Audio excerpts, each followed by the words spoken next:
Buenas noches, ¿qué tal? ¿Cómo están? Estamos acá el día miércoles y estamos como siempre en Divina Justicia, su programa favorito. Hoy día estoy muy bien acompañada, como me verán. Y bueno, vamos a hablar de todo un poco. Pero bueno, vamos a hacer un pequeño resumen de lo que ha sucedido esta semana. Bueno, como saben, hay nuevo Papa, ¿no? Entonces Dina ha ido volando a saludar al Papa. Bueno, me parece bien hasta cierto punto, porque bueno, el Papa es peruano y, bueno, no es peruano, pero tiene nacionalidad peruana. Y Dina, bueno, es nuestra presidente, entonces ni modo, tenía que haber ido. Hubieron muchas críticas. Es más, la congresista Chirino dijo que de ninguna manera él iba a dar su aprobación para que fuera al Vaticano. Sin embargo, después, a la hora de votar, votó a favor. Entonces, bueno, total, que nada más lo hicieron en un solo juego, ¿no? Y salió aprobado y se fue a ver al Papa. Fue con toda una comitiva que la verdad que fue muchísimo dinero que nosotros en el país no estamos ni debemos gastar tanto, ¿no? Pero yo creo que sí ha debido ir a la presidenta, que ya fue, ya creo que está de vuelta. Pero la comitiva me parece un poco de más que haya ido. Pero bueno, en fin, fue un diplomático que efectivamente lo saludó al Papa con los lentes acá, negros, ¿no? Y le dio la mano y fue una vergüenza ajena para todos nosotros los peruanos. Y me imagino que para el servicio diplomático mucho peor, ¿no? Porque le deben haber llamado la atención, ¿se imaginan cómo? O sea, ¿qué pasó con el protocolo? Lentes oscuros, así negros, y acá, ni siquiera acá. O sea, ya, una locura. O sea, el tema de lo más informal. Al señor ni siquiera le dieron para comprarse un terno, al parecer. Bueno, otra cosa que nos ha tenido bastante movidos en esta semana son los cambios del gabinete, ¿no? Bueno, como ustedes todos saben, renunció el primer ministro Gustavo Adrianzen, que bueno, que si no renunciaba lo iban a censurar, ¿no? Tenía 3 o 4 mociones de censura, por lo tanto no se arriesgó y renunció. Y hubo un nuevo, bueno, si renuncia el premier, tienen que renunciar todos. Entonces todo el gabinete renunció y lo que ha hecho Dina es mover piezas, hacer enroques, ¿no? Y bueno, tener un gabinete igual que el anterior. O sea, no vemos ningún cambio. Los congresistas tampoco están viendo ningún cambio, así que no sé cómo va a ser este tema de la cuestión de confianza, ¿no? Al primer ministro actual, que es Arana, que antes era ministro de Justicia. Entonces vemos que entre los abogados que ha tenido Dina y Castillo se están moviendo y se están ruleteando el primerato, ¿no? Así que, bueno, eso es una cosa que en verdad hay que discutirla y bueno, lo vamos a ver también en este tema el día de hoy. Después, bueno, tenemos la ratificación de algunos ministros, como les digo, fue simplemente un cambio de roles, ¿no? Y también un cambio y un enroque para poner a los dos que juramentaron antes de, a los 3, perdón, que juramentaron antes de que renunciara Adrianzen, que fue el del Interior, el de Economía y Finanzas, que tiene muchísimas críticas porque parece que el anterior de Economía y Finanzas era lo único bueno que tenía en el gabinete en nuestra querida presidente. Por lo tanto, digo querida entre comillas, ¿no? Por lo tanto, este señor que hizo las cosas bien en economía, bueno, lo sacaron. Así que tenemos muchos de APP, del partido de Acuña, ¿no? Otros de Fuerza Popular, que ya sabemos todos de que en el Congreso se juega a pared, ¿no? Estas fuerzas que no se podrían decir democráticas, estos partidos, pseudo partidos políticos que no tienen ideología, ¿no? Se están manejando de esa manera. Entonces, bueno, eso es lo que tenemos a grandes rasgos en esta semana como resumen.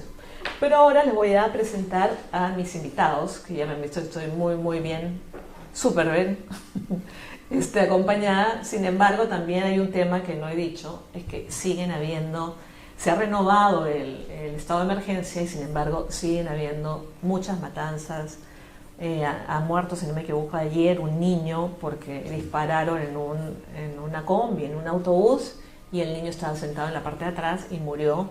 Entonces, bueno, lo de Patás también, bueno, han capturado a cuchillo en Colombia y a la novia que era abogada en Trujillo, y bueno, no sé qué se está armando allí porque todavía no se sabe nada. Y bueno, y el tema de Dina, que efectivamente al parecer sí está, y no solo Dina, sino varios del gobierno, están cuidando y guardándole las espaldas a Cerrón. Así que se nos viene un 2026 bastante movido porque nada se está componiendo. La desaprobación del actual presidente es ya casi cero y irse a ver al Papa y tomarse una foto no le ha servido de nada porque yo me imagino que lo debe haber hecho para tener un poquito más de aprobación, pero no fue así. Entonces, bueno, ahora sí voy a presentar a mis invitados que los tengo acá a mi lado, y que es el economista Juan Carlos Sánchez Montes de Oca, economista con maestría en agronegocios, diplomado en gestión pública, docente universitario no especializado, perdón, docente universitario especializado en comercio exterior y gestión pública. Y a mi derecha, bueno, para ustedes izquierda, es el ingeniero Luis Vázquez Medina, corresponsal de la EIR en Perú, miembro del Instituto Schiller, profesor 10 años en política económica y en la UNAM de México, del Instituto Schiller. Bueno, le doy la bienvenida a los dos, muchísimas gracias por estar acá. Y bueno, vamos a empezar por algo, creo que es ya común, ¿no? ¿Ven ustedes demasiada corrupción en el proceso del 2026 que viene para adelante? A ver. Bueno, muchas gracias, Rocío, por la invitación. Bueno, el tema de la corrupción es un tema que está generalizado en la estructura del Estado. No hay límites en este momento, ¿no? Todos los años en el Perú se pierden entre 22.000 a 26.000 millones de soles por año por actos de corrupción e ineficiencia, lo cual ya dice mucho, ¿no? Que es más del casi el 10% del presupuesto de la República, lo cual es inconcebible, ¿no? Entonces ya el problema pasa por la falta de liderazgo de la Presidencia de la República. Si el presidente de la República permite la corrupción, evidentemente en todos los niveles de gobierno, tanto en el gobierno nacional, regional y local, la corrupción campea y lamentablemente la Contraloría General de la República no cumple su función, ¿no? Es más, su radio de acción tan solo llega a un 10%, ¿no? Teniendo en consideración que hay más de 1.800 municipios, para que tengas una idea, y son 2.537 unidades ejecutoras, entonces es totalmente ineficaz, ¿no? Y ahí entramos a un problema de fondo, ¿no? La falta de organización del Estado, ¿no? Es un Estado totalmente ineficiente, ¿no? En el cual el presupuesto de la República se desperdicia, ¿no? En obras que no son relevantes, ¿no? Y eso es lo que acarrea la corrupción en el país, ¿no? Sí, efectivamente, si hablamos de obras de infraestructura, la verdad que es un caos, ¿no? Es un caos, ¿no? Y ahí hay otro problema de fondo, que es la falta de planificación en el país, ¿no? Que también es muy seria, ¿no? Entonces, todos los políticos y las obras en el Perú se basan en los pareceres, ¿no? El parecer del presidente, el parecer del gobernador regional, el parecer del alcalde, porque no tenemos un ente que planea el desarrollo del país, ¿no? Y es un tema central también que hay que analizarlo con profundidad. Claro, bueno, acá nosotros siempre hablamos de que no existen políticas públicas. Exacto. En el país, ¿no? Y también hablamos mucho de la democracia. Entonces, en tu opinión, Luis, ¿cuál es? A ver, estamos hablando de corrupción, pero la corrupción se está dando porque estamos en un país democrático, las instituciones están debilitadas, ya lo sabemos, pero ¿por qué más? ¿Cómo lo ves? Fíjate, esta cuestión de la corrupción en nuestros países, en América Latina, creo que corresponde o viene de todo un aspecto económico, de atraso, de miseria, de una cultura no bien conducida, que lleva a la gente simplemente a una salida fácil de sus problemas económicos. El fondo de la situación es la cuestión del desarrollo económico, a mi entender. Lo demás pueden ser paliativos. O sea, la economía sería lo principal. Medidas correctivas, de ajuste, etcétera. Pero en general, la corrupción, si uno va a México en este momento, va aquí a Ecuador, va a cualquier parte de los países americanos, va por Paraguay, es terrible. Ahora, yo creo que hay una cuestión política. ¿En qué sentido? Terrible porque la violencia es brutal en casi todos los países. Por la inseguridad ciudadana. Por la inseguridad ciudadana, por las matanzas, sicariato, carteles, narcotráfico, etcétera, etcétera. Ahora, fíjense, yo creo que esta situación, que la tenemos que arreglar, y hay forma de arreglarla, tiene que ver en este momento con una situación internacional que se está dando y que lamentablemente los analistas del país y muy poca gente en el Perú entiende o ve la perspectiva de cómo internacionalmente se está jugando, qué papel está jugando el país en este momento. Y déjeme darle dos noticias. Una es que la semana pasada se reunió en el Pentágono el secretario de Defensa peruano, Walter Astudillo, y el premier... ¿En el Pentagonito? No, en el Pentágono en Estados Unidos. En Estados Unidos. Okay. Se reunieron con el secretario de Defensa, o sea, el ministro de Defensa del gobierno de Trump. Y lo que le dijo el secretario de Defensa la semana pasada a estos altos funcionarios peruanos es que el Perú es un punto clave de él llamó, intromisión del imperialismo chino. Lo dijo en otras palabras, lo estoy simplemente resumiendo, que era una cuestión muy clave para el continente y que no iban a permitir el accionar de China tal como se está dando con Chancay y con toda la perspectiva de proyectos de infraestructura que se está dando o que ya se van a dar.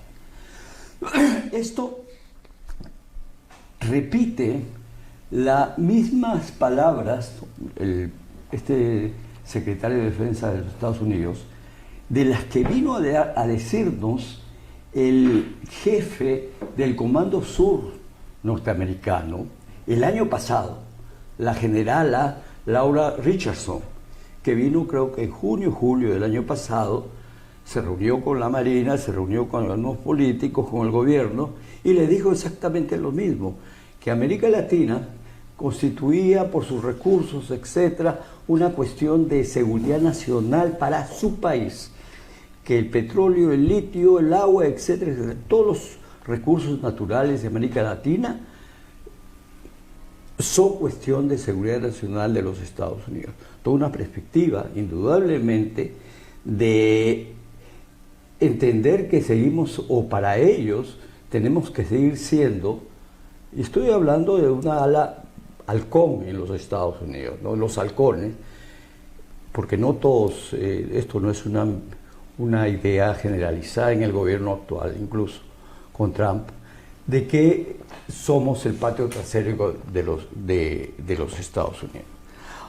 Fíjense, si uno ve lo que ha ocurrido con la violencia y cómo se está manejando esto políticamente, a través de los medios sobre todo, y se va a reflejar en las elecciones, es tremendo. Fíjense, pero a ver, para terminar. Perdón. A ver, sí. Concluye. Entonces, esta cuestión de Estado fallido, esta estrategia que es bastante vieja para nosotros, que nosotros la conocemos desde los 90, que nos las quisieron aplicar, Lidio Einaudi, la corporación Rank, etcétera, estaban empujando, y también fue una cuestión de la política norteamericana, que en ese momento exigió en la OEA, con la Madeleine Albright, de que pactemos con Sendero, que a Sendero le adjudiquemos no solamente un estatus de beligerante, sino además le adjudiquemos territorio. Es decir, prácticamente partiendo el país en dos partes. Una locura es eso. Fujimori no transó. Claro, una locura. Y la unidad nacional se salvó. Eso hay que reconocerlo. Veamos qué ha pasado cuando... Pero a ver, perdón, a ver. Si estamos hablando de Estados Unidos, por ejemplo. Estados Unidos obviamente no le ha gustado nadita el tema del puerto de Chancay, ¿no? Porque obviamente ya estamos pasando, ya hay buques que van a pasar directamente de Perú al otro lado del Pacífico, ¿no? Entonces, y obviamente, pero bueno, hay que hacer un poquito de memoria, ¿no? Estados Unidos en este momento, y ya varias veces nos pone ahí la alerta, ¿no? De que, por ejemplo, me acaba de llegar la noticia, el Departamento de Estados Unidos emitió una alerta de viaje para ciertas zonas del Perú, incluyendo Loreto, El Braen, las áreas del Cusco, Ayacucho, Junín y Huancavelica, debido a riesgos de secuestro, disturbios y crimen. Entonces, Estados Unidos en verdad a nosotros no nos está ayudando. Ahora, el tema de China, reconozco de que, bueno, a ver, cuando los contratistas entran a una entidad del Estado y trabajan con el Estado peruano en un contrato, en contrataciones públicas, por ejemplo, generalmente o no cumplen o pasa algo. Pero a ver, ¿quién les ha dado la posibilidad de que China en este momento ya sea una potencia? Bueno, ¿quiénes han sido? Obviamente Estados Unidos. Los propios Estados Unidos. Claro, o sea, Estados Unidos agarró, le dijo, imítenme, pero no les voy a dar el poder. O sea, cópienme, pero no les van a dar el poder. Ellos, con perfil bajo, ¿qué cosa hicieron? Copiaron, pero obviamente obtuvieron el poder, ¿no? Y aparte, acuérdate cómo es la educación allá. Y si bien hablan de que no existe una democracia en China, porque estamos en un partido comunista, que es lo lógico, que es cierto, es correcto, tienen una constitución y ya no hay, yo me acuerdo en los años 90, si no me equivoco, que todo lo que se hacía en China decía Made in France, Made in USA y no decía Made in China. Después modificaron la constitución y ahora todo dice Made in China. Es bien interesante lo que dice Rocío, porque fíjate. Es que es la realidad. Perdóname para terminar la idea. Entonces, allí, pero ¿qué cosa ha pasado con el perfil bajo de China? China, en vez que nosotros occidentes nos estamos peleando unos con los otros diciendo no, somos democráticos, y después les voy a hacer la pregunta, ¿qué opinan ustedes de la democracia?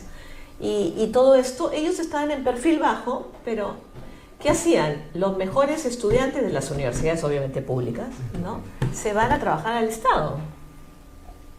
Entonces tienen una mejor educación que todo Occidente.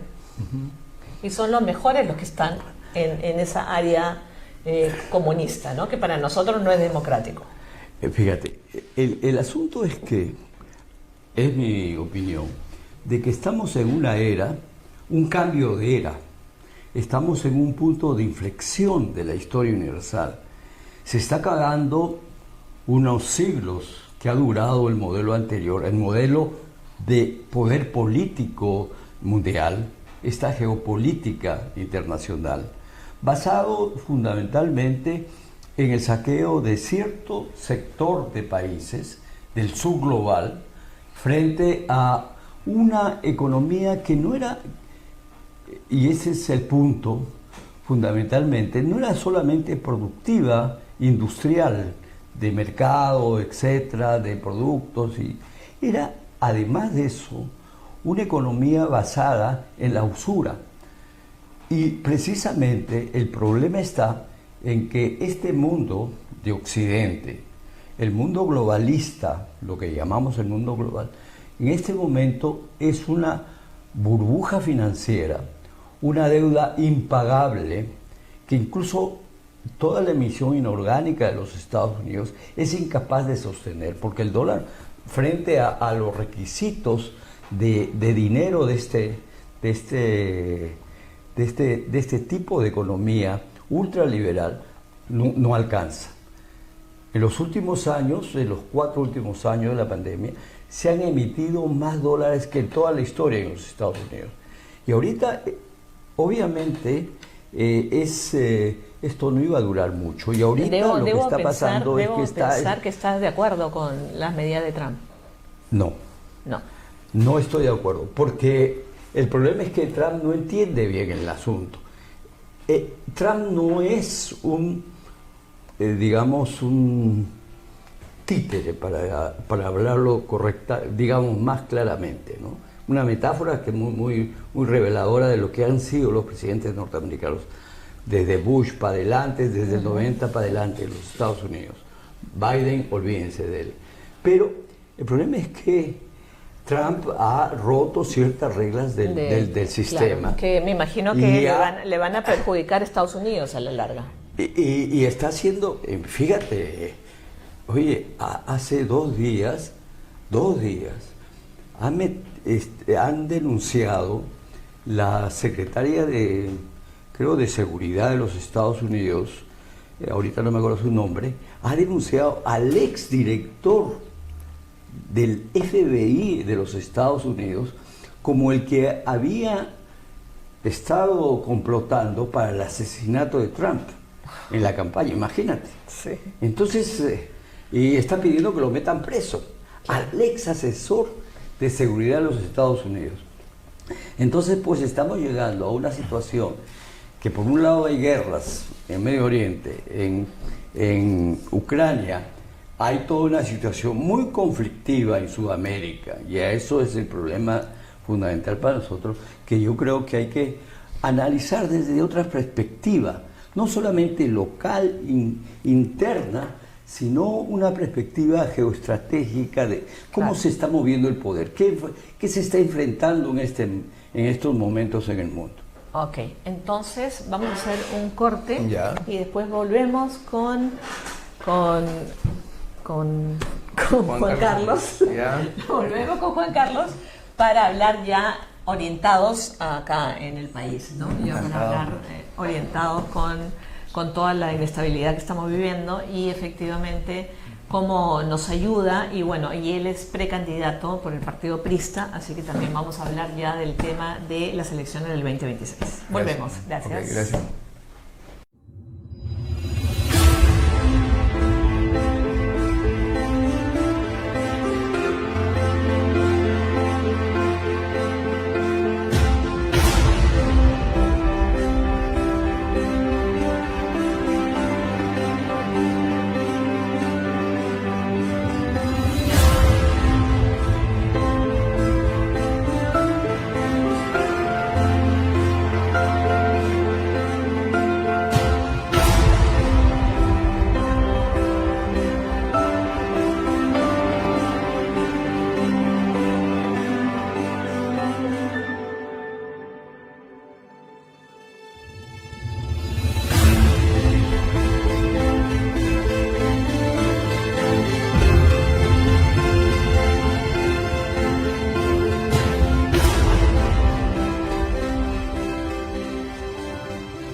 Buenas tardes nuevamente, buenas noches, y estamos de vuelta acá en Divina Justicia. Bueno, para los que recién se conectan, hemos estado hablando de la democracia, hemos estado hablando de Estados Unidos, de China, de geopolítica, ¿no? Y ahora también estamos con un precandidato a la presidencia de la República, ¿no? Por el Partido Prista peruano.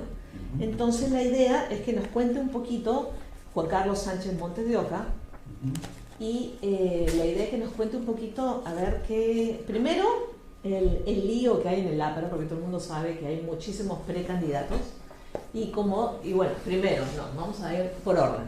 Primero, ¿cómo ven las elecciones en el 2026 habiendo 43 partidos políticos? Bueno, muchas gracias por la pregunta. Creo que siempre lo he dicho, ¿no? Cada elección que estamos viendo en los últimos años, los resultados son peores, ¿no? Y eso debido a la gran cantidad de dispersión de partidos políticos, que es una exageración llamarlos partidos políticos.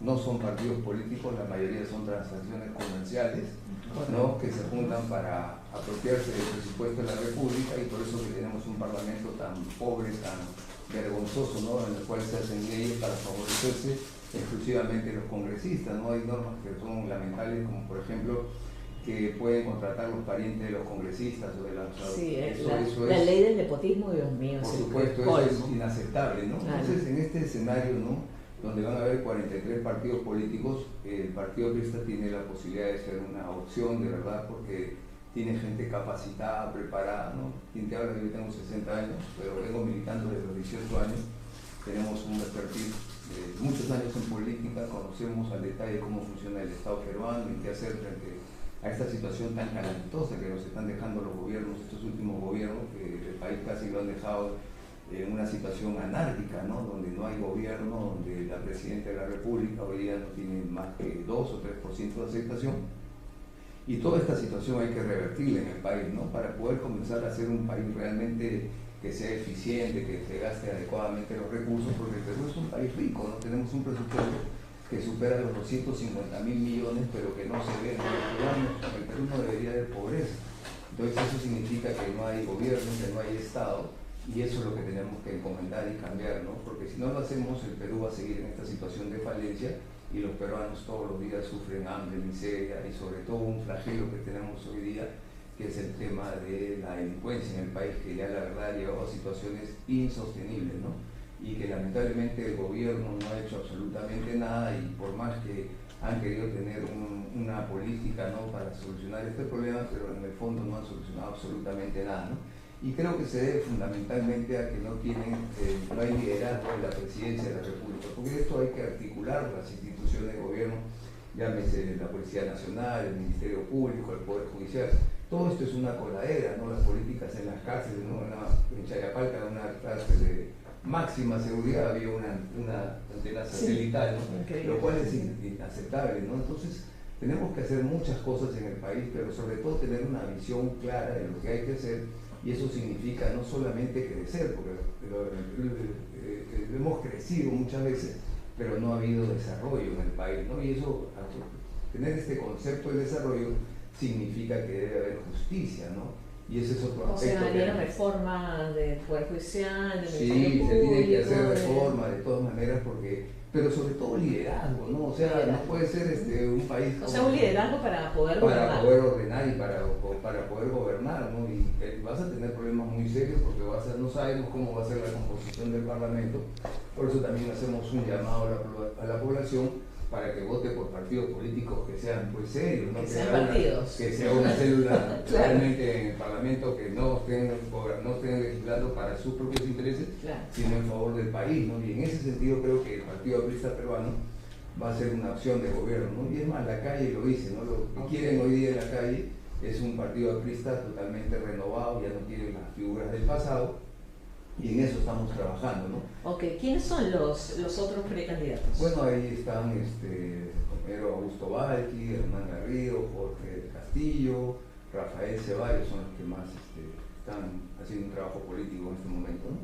Carla también decían, bueno, no conozco si ella se ha pronunciado para ser candidata a la presidencia. Sé que está trabajando, pero al menos no ha sido convocada. El día jueves va a haber una convocatoria en la base de Miraflores, que está en Paseo de la República, donde se les han invitado a todos los precandidatos para que expongan sobre el tema de seguridad ciudadana. Claro, que es uno de los puntos... Bueno, es el tema fundamental, inclusive a los días, ¿no? Porque la gente, todos los días matan 6 peruanos, ¿sabes? Sí, es una cosa increíble. Eso es inadmisible, ¿no? Tú sales a la calle, pero no sabes si vas a regresar, ¿no? Sí. Entonces, ahora, todos estamos de acuerdo acá de que efectivamente tenemos 43 partidos políticos. Y ojalá que no se incrementen. Y bueno, creo que ya no se puede. Esperemos. Claro, entonces que de hecho tiene que haber alianzas, porque si no hay alianzas vamos a tener un presidente que va a tener, no sé, entre el 5 y el 15% de aprobación y votación. Bueno. Entonces va a ser algo así como una... Pero depende. Porque es que son demasiados. Entonces, depende, ¿el APRE piensa hacer alianzas? Mire, una cosa es el momento de la elección. Yo creo que no debemos ir en alianzas para el proceso electoral, ¿no? Ya. Pero una cosa es ya una vez que se haya constituido el gobierno, obviamente tienes que hacer un manejo político con las diferentes organizaciones que salgan, ¿no? Ahora, nosotros confiamos mucho en la capacidad y en la experiencia que tienen los militantes del partido, los que sean elegidos diputados y senadores, que tienen cierto manejo, ¿no? Y que van a poder articular con otras fuerzas políticas, ¿no? Creo que en eso sí tenemos la experiencia suficiente para comenzar a gobernar y a legislar y a tomar acciones, ¿no?, en favor de las mayorías nacionales. Y en las elecciones internas, porque bueno, ya sabemos que la ley quitó esto de las primarias, ¿no? Se supone que van a ser... No. La fecha que ha determinado el Jurado Nacional de Elecciones es en noviembre, ¿no? Y dependiendo de los estatutos... Pero no, por eso, depende cada uno, o sea, no es las primarias. Depende de lo que esté en cada estatuto de cada partido, y la decisión, en este caso en el partido aprista, recae en la comisión política del modo eleccionario, si es un voto, una convención electoral. ¿Y cuál va a ser? No se sabe, porque eso sí le compete a la comisión política. ¿Y cuándo lo van a hacer? En noviembre tenemos que tener un proceso electoral, pero todavía no se conoce cómo va a ser ese proceso. No se ha determinado. Rocío, permíteme una opinión con respecto a esto de la violencia y las elecciones. Voy a dar una hipótesis un poco, no diría muy poco, aventurada, pero yo creo que hay que tomarla en cuenta. Porque lo que está pasando en América Latina es que se está impulsando esto de la violencia, de las redes, del narcotráfico, minería ilegal, etcétera, que son redes internacionales. Hay manos de afuera que mueven todo esto. Y además toda la prensa que exacerba toda esta situación para llevar a la población a una situación que busque un gobierno fuerte, extremadamente fuerte. Y estoy hablando directamente de Bukele. Ajá. Y hay mucha gente que está pidiendo un Bukele peruano en la derecha y en la izquierda. Y les voy a adelantar una hipótesis que yo tengo sobre quién es el Bukele peruano. ¿Quién es? Y que lamentablemente yo creo que va a ser la peor amenaza que vamos a tener la democracia peruana. ¿Por qué? ¿No? Porque es un extremista. Porque es extremista. Y el Bukele peruano es Antauro Humala. Pero ya El no hombre, ya no puede. no sé si no puede. Es decir, de acá a las elecciones va a pasar mucho. La violencia se va a exacerbar, no sé, por ahí siguen buscando, por ahí ponerlo en el juego. Alguien que no sea él, pero que él esté Pero, detrás, ¿no? pero yo les pregunto, ¿quién está pidiendo fusilamiento? Claro, en sí, el el Perú? radical extremo, y bueno, Es decir, pero bueno, eso yo creo que es culpa de todos nosotros. Bueno, mira, yo tengo una posición con respecto al tema de la pena de muerte, ¿no? Nosotros como Partido Aprista somos un partido que cree en la vida, ¿no? Por lo tanto es un tema para nosotros muy difícil de tomar una decisión de esa naturaleza, porque siempre hemos creído en la vida, somos un partido que siempre, pero estamos en una situación de tal violencia en el país, ¿no? Que nosotros estamos planteando un referéndum para que la población peruana es la que decida si es que se puede aplicar la pena de muerte. Es un tema muy complejo, muy complicado, pero por ejemplo los niveles de violencia que estamos viendo en el país, como por ejemplo el asesinato de Patá de los 13, eso nunca se había visto en la historia del Perú, ¿no? Eso es un asesinato a sangre fría, ¿no? Y ya es cotidiano que la gente, todos los días mueren 6 peruanos, ¿no? Entonces uno sale a la calle y no sabe si vas a regresar, ¿no? Entonces, eso es una medida extrema, ¿no? También hay que ver, por ejemplo, nosotros vemos que es un pésimo negocio el tema de las cárceles, ¿no? Porque están pensando ampliar las cárceles, privatizar el sistema de cárcel.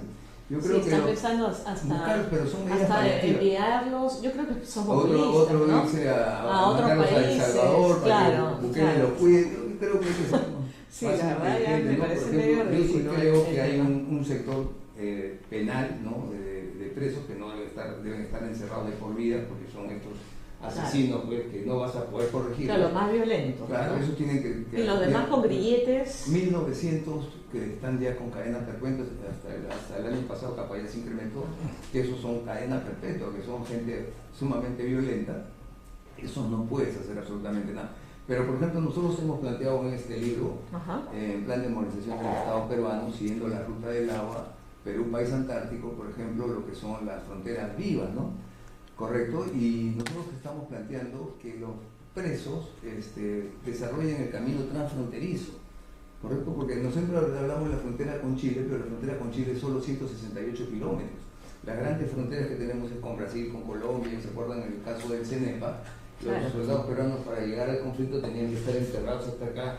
Entonces necesitamos articular, ¿no? Por ejemplo, lo que son las fronteras en el Perú, cosa que no se hace. Entonces los presos podrían cumplir un rol bien importante, conducidos y dirigidos por el ejército del Perú, ¿no? Y bueno, y también, ya que has tocado el tema de las fronteras, para hacerlo entre los dos, para conversar entre los dos, el tema geopolítico, ¿no?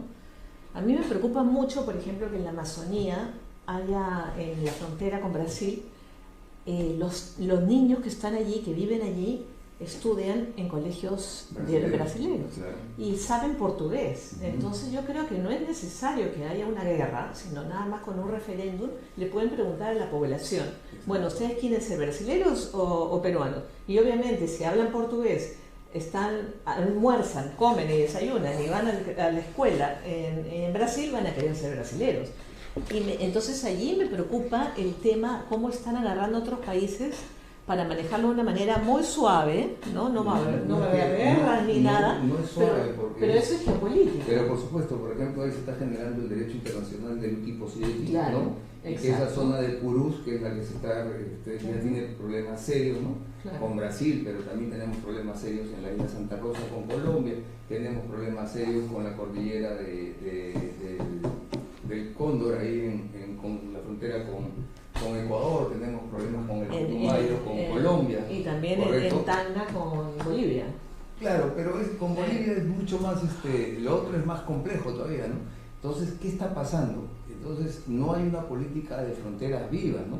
Entonces, el Perú ha hecho algunos acuerdos importantes, como por ejemplo con Corea del Sur, para reflotar, y esto no significa que queramos hacer guerra, ¿no? Pero tenemos acuerdos de colaboraciones muy interesantes con Corea del Sur para reflotar la marina, para reflotar la fuerza aérea, y ahorita estábamos por comprar también aviones de guerra. Con esto no estamos siendo belicistas, pero los países tienen que tener un equilibrio estratégico, ¿no? Y bueno, todavía no se ha decidido qué cosa se va a comprar en términos de aviones, porque con esto del conflicto entre la India y China, Perú estaba apostando por los aviones Rafale, pero estos aviones chinos han derribado los aviones Rafale, entonces se ha caído un poco el escenario. Ahora, esto de las fronteras en nuestros países y las divisiones entre las naciones, es un tema, si vamos a ver, digamos, desde dentro, nunca va a acabar, es decir. El asunto es que tenemos... Es muy largo. De mucho análisis. El asunto es que tenemos que tener políticas no de separación, sino de integración, de unión, claro. De unión. Es decir, América Latina Sudamérica tiene un gran problema geográfico. Eso, es decir, la cordillera de los Andes, la Amazonía, pues ha dividido realmente a las poblaciones como tal. Pero tenemos que vencer eso, y es momento de juntar, por ejemplo, Perú con Brasil. Brasil es la sexta economía del mundo. Imagínense. Perú con Brasil? Pero es muy fácil. Es decir, fíjate, el 2014 la China ofreció un ferrocarril que lo iba a pagar hasta el último centavo, desde Paita hasta Sao Paulo. Ya, ok, bueno. Es decir, hizo los estudios de preliminares, técnicos. Tenemos las panamericanas que van a otros países. Pero hay mucho que es importante. Mira, pero hay que unir, hay que hacer un mercado interno latinoamericano. Claro, pero bueno, si estamos hablando de diálogo, y yo te pregunté si ustedes iban a hacer alianza, ya volviendo otra vez al meollo del asunto del Perú y las elecciones. Yo tengo entendido que, por ejemplo, que son muy pocos, ¿no? Los partidos que son de derecha, algunos quieren hacer alianzas. Los partidos de centro, como es el APRA. La APRA es de izquierda, que ahora tengamos una posición conservadora es otra cosa, ¿no? Ustedes son de izquierda. Pero sí, yo no soy de izquierda. Pero no son de izquierda radical. No, somos de izquierda democrática, pero revolucionaria, ¿no? Eso no significa nada del otro mundo, ¿no? Porque es que lo que pasa es que en este momento estamos en casualmente la palabra que acabo de decir, tenemos temor, ¿no? Pero tienen miedo porque la gente, el APRA últimamente ha sido un partido silente, callado, nunca se ha pronunciado sobre nada, y lamentablemente hoy día en el Perú priman los grupos económicos que abusan de la población, ¿no? Por ejemplo, lo que pasa con los bancos, ¿no? Las tasas que cobran los bancos es totalmente abusivas, el tema de los oligopolios que hay en el tema de las cadenas de los productos médicos, ¿no? Son cosas que hay que tratarlos, ¿no? Y eso no significa que seamos enemigos absolutamente de nadie, ¿no? Pero todas las posiciones oligopólicas y monopólicas que tienen control de los mercados, definitivamente hay que contrarrestarlas. Eso no nos vuelve enemigos, ¿no? Y son tan fáciles. Entonces, por ese motivo, dentro de la misma lógica del mercado. Por ejemplo, acá hay un problema que los bancos no tienen un oligopolio, ¿no? Pero ¿para qué te vas a pelear? Abre el mercado, que vengan más bancos. No tienes que romper el sistema, ¿no? Eso también es un camino que lo hace la derecha. Pero no se está diferenciando. Por ejemplo, las AFP, la derecha con los problemas que vas a tener en el futuro. Todos los que han estado en una AFP, ¿no es cierto? Que con el 4.5 del aporte que dejan, no interesa cuánto hayas tenido la AFP, ya le pasaron el problema al seguro social. Entonces ellos se lavaron la mano. Pero, ¿cuál es el problema? Me parece muy bien, pero ahí no hay una diferencia. ¿Cuál es el problema? Que cientos de miles de peruanos en el futuro no van a tener pensiones, porque ya se gastaron Obvio, la plata, obvio, ¿no? claro, Entonces, claro. Pero se eso, está generando un problema pero a ver, social. eso es un populismo de izquierda. No, no es populismo, porque esa es una realidad que vamos a tener entre el Bueno, futuro. sí, es que si a la gente le dicen, Pero- bueno, puedes sacar tu plata ahora y te vas y te compras un super televisor Pero, de pero 60. la gente no se compra un super televisor, la gente come con esa plata. La verdad que no, se compran un super No, televisor. yo te digo porque Entonces, he visto, ese es el tema. eso es un tema bien relativo que se compra un super televisor, porque no es cierto, porque mucha gente ha utilizado la plata en la pandemia Mucha gente y otra gente se compra un televisor. ¿para qué? Para poder sobrevivir en la pandemia, porque no tenían que comer, ¿correcto? Entonces hay que ser fríos, o sea, no nos volvemos enemigos de No, absolutamente pero nadie. ahora, El problema es, por en este ejemplo, momento que ya no estamos en pandemia, también están diciendo, bueno, pueden sacar sus ETS. pero está bien, Entonces, pues no tiene nada de malo, pero la cuestión es que no, porque si no, no van a tener pensión. Pero es que entonces, ¿de qué democracia estamos hablando? Entonces, ¿para qué hablamos de la libertad de que la gente pueda decidir sobre sus recursos? O sea, el concepto de la democracia hay que tenerla como una sección realmente de democracia, de libertad. Con una O sea, libertad, por pero ejemplo, en una separación de poderes, con un poder. Pero, por ejemplo, que- en el caso, por ejemplo, de los bancos, cuando te cobran altísimas tasas de interés, hoy día acaban de cambiar la norma, porque antes tenían un tope para los intereses, cuando ellos ahora tienen libertad para cobrar los intereses que mejor les parezca, entonces ahí sí es democracia. Sí bueno, pueden hacerlo. no, ahí tiene la superintendencia de banca de seguros que Pero la se le pone superintendencia, un no, padre, eso es mentira, no, pues, que la pueden superintendencia de poner- banca no hace absolutamente nada.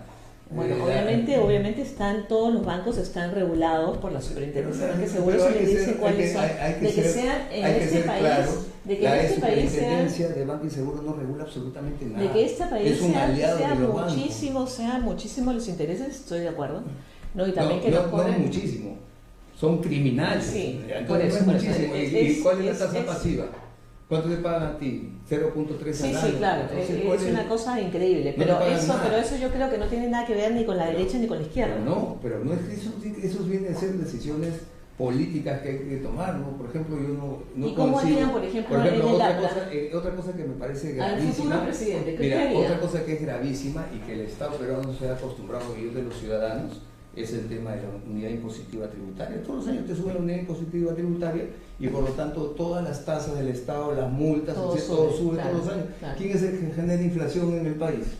El propio Estado, porque todos los años se incrementa la unidad impositiva tributaria. Eso nos vuelve de izquierda a derecha, ¿no? Son temas que hay que corregir, ¿correcto? Ya, ¿cómo lo corregiría el APRA? Hay que comenzar a hacer una ampliación, ¿no es cierto?, de todo lo que es el tema de la tributación, de la frontera, ¿no? Entonces hay que hacer que el país sea un país más democrático, más justo, ¿no? ¿Cómo puede ser posible que en un Perú tengamos el 80% de informalidad?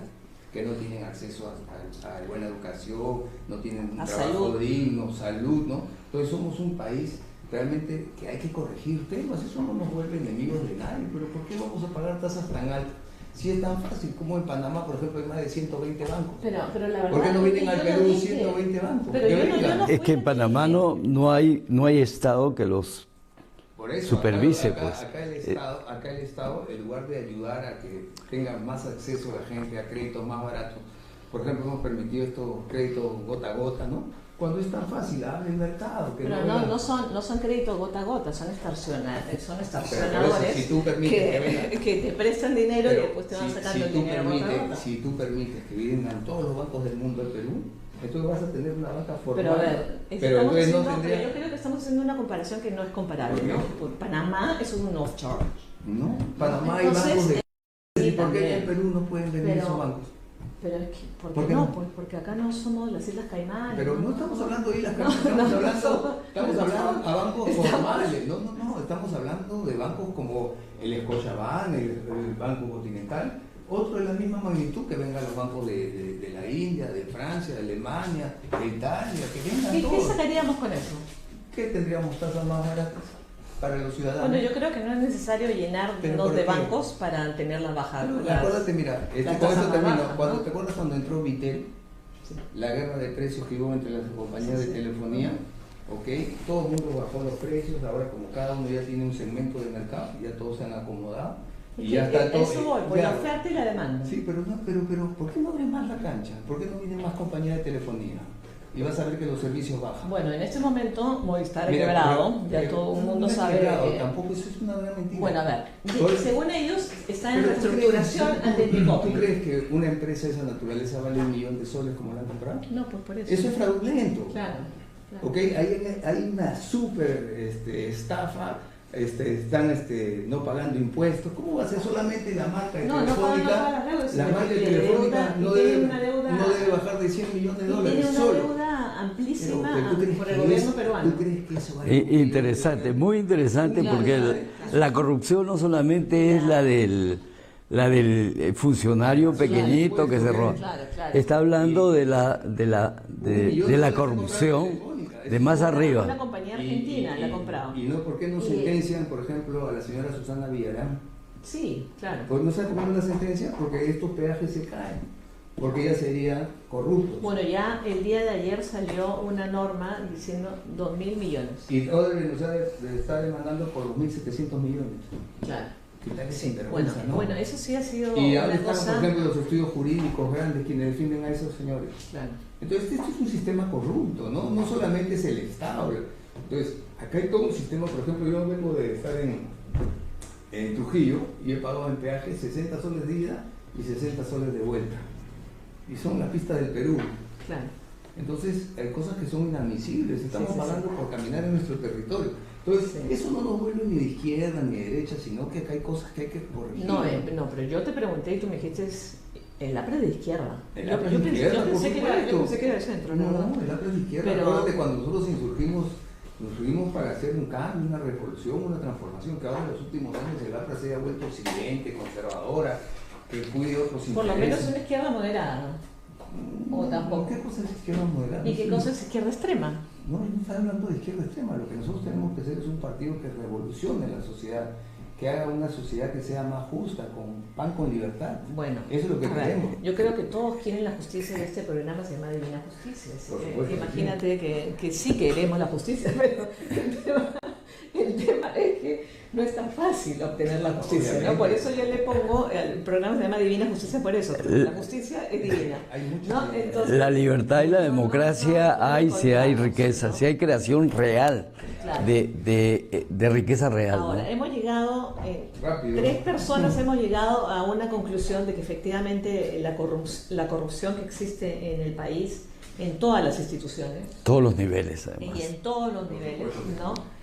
Bueno, nos está como que aplacando, nos está, bueno, también como que bajando el autoestima, diría yo, ¿no? La gente está cansada de ver política, la gente está cansada de ver crímenes, la gente ya ni ve noticias, ya prefiere ser ignorante porque ya es un desazón demasiado, ¿no? Y ahora que hay 43 partidos políticos, ya la gente no quiere saber nada. Ujú. Ya todos los ponen en el mismo. Entonces, ¿cómo podemos hacer ya para minutos finales? Una reflexión final, ¿cómo podemos hacer para mejorar nuestro país? A ver. Fíjate, tenemos que Minutos partir, finales. tenemos que partir de una buena definición de la política. La política no es el arte de simplemente llegar al gobierno como sea. Por supuesto que no. Es el arte de hacer posible lo que es necesario. Es decir, ¿qué es lo que vamos a necesitar de acá a 15 años? ¿Qué tipo de país necesitamos? Y para eso tenemos que tener un programa. Claro. Y este programa tiene que ser un programa político porque cumple no solamente acciones económicas, sino también acciones y, digamos, medidas sociales generales para la población. Es decir, es política. Ya estamos. Ese es el punto. Perfecto. Bueno, Por favor, en un minuto. ¿qué queremos? Un país digno, donde cualquier persona, cual fuere su trabajo, viva dignamente. A eso debe aspirar la política. Mientras que la gente no viva dignamente con el sueldo que tiene, con el ingreso que tiene, no podemos hablar de justicia ni de política. Y creo que nosotros tenemos muy claro ese concepto. Queremos que la gente viva dignamente y creo que a eso estamos aspirando. Ok, bueno, muchísimas gracias a los dos, la verdad, encantada de haberlos tenido, siempre bienvenidos y efectivamente Necesitamos, bueno, lo vamos a volver a invitar porque se nos ha quedado súper chico el tema, así que agradezco muchísimo a Juan Carlos Sánchez y a Luis Vázquez. Muchísimas gracias. El gusto es nuestro, ¿eh? Y bueno, yo lo que les digo es que estamos en Medusa TV Digital y que nos acompañen el próximo miércoles a las 10 de la noche en su programa Divina Justicia. Les cuento que lo que yo opino es que nos falta educación, valores, ética y sobre todo políticas públicas, es decir, políticas de Estado. ¿A qué me refiero con políticas de Estado? No políticas del gobierno, sino son políticas de Estado que duran más de 10 años, efectivamente, o más, ¿no? Y que se fijan en el interés público. Así que con eso me despido y nos vemos hasta el próximo miércoles en Divina Justicia. Muchas gracias, chao.